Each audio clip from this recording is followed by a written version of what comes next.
என்னதான் வளர்ந்து பெருசானாலும் சின்ன வயசில் சாப்பிட்ட இந்த பாயசை பார்த்தா ரொம்ப கிரேவிங்ஸ் வந்துடும். இப்போ கூட சாப்பிடும் போல் இருக்குது. பை த வே, என் பேர் Aadhya. Welcome to our channel Aadhya recipes and vlog. இன்றைக்கி நான் 90s ஃபேவரட் ஐஸ்கிரீம் ரெசிபி காமிக்க போகிறேன். அதாங்க பால் ஐஸ்.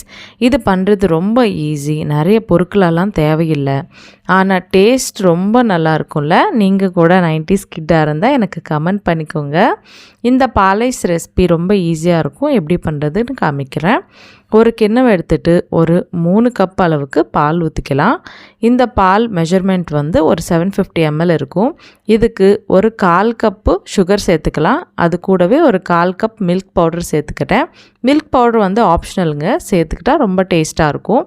இந்த மாதிரி ஒரு வாட்டி மிக்ஸ் பண்ணிவிட்டு இப்போ ஸ்டவ் மேலே வச்சுட்டு மீடியம் ஃப்ளேமில் நல்லா கொதிக்க விடணும். இதுக்குள்ளே ஒரு சின்ன பவுலை எடுத்துகிட்டு ஒரு 2 ஸ்பூன்ஸ் கார்ன்ஃப்ளவர், அது கூடவே இந்த காய்ச்சின பாலை ஆட் பண்ணிவிட்டு நல்லா கரையிற வரைக்கும் ஸ்பூனை விட்டு கலரை விட்டுக்கோங்க. இது பக்கத்தில் இருக்கட்டும்.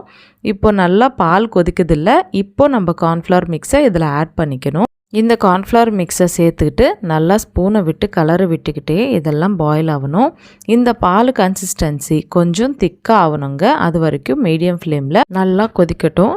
பார்த்திங்களா, இந்த கன்சிஸ்டன்சி வந்த பிறகு ஸ்டவ் ஆஃப் பண்ணிவிட்டு இதெல்லாம் நல்லா கூலாகணும். அதுக்கப்புறம் இதுலேயே ஒரு ஸ்பூன் வெனிலா எசன்ஸ் சேர்த்துக்கோங்க. ஃப்ளேவர் நல்லாயிருக்கும், இல்லைன்னா ஸ்கிப் பண்ணிக்கோங்க.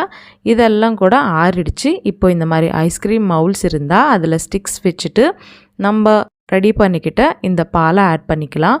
உங்ககிட்ட இந்த மாதிரி மவுல்ஸ் இல்லைன்னா ஒரு ஸ்டீல் டம்ளர் இல்லைன்னா ஸ்டீல் கிண்ணத்தில் கூட நீங்கள் சேர்த்துக்கிட்டு ஸ்டிக்ஸ் வச்சிடலாம். இந்த ஐஸ்கிரீம் மவுல்ஸை ஃப்ரிட்ஜில் வச்சுட்டு ஒரு 8 hours நல்லா ஃப்ரீஸ் பண்ணிக்கினா போதுங்க. பால் ஐஸ் ரெடி. நான் இங்கே ஓவர் நைட்டு அப்படியே வச்சுட்டேன். பார்த்தீங்களா எவ்வளோ நல்லா வந்துச்சோ இந்த ஐஸ்கிரீம். பார்க்குறதுலையே நல்லா வாயில் தண்ணி ஊறுதில்ல, அவ்வளோ டேஸ்டியாக இருக்குங்க.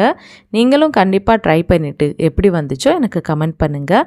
இந்த வீடியோ உங்களுக்கு பிடிச்சிருக்குன்னு நம்புகிறேன். பிடிச்சா லைக் பண்ணுங்கள். அது கூடவே இந்த வீடியோவை உங்கள் ஃப்ரெண்ட்ஸ் அண்ட் ஃபேமிலி மெம்பர்ஸ்க்கு ஷேர் பண்ணிவிட்டு இந்த மாதிரி நிறைய ரெசிபிஸ்க்காக நம்ம சேனலை சப்ஸ்கிரைப் பண்ணிக்கோங்க. நெக்ஸ்ட் என்ன ரெசிபி வேணுமோ கமெண்ட் பண்ணிக்கோங்க. அது வரைக்கும் signing off your Aadhya. Bye by.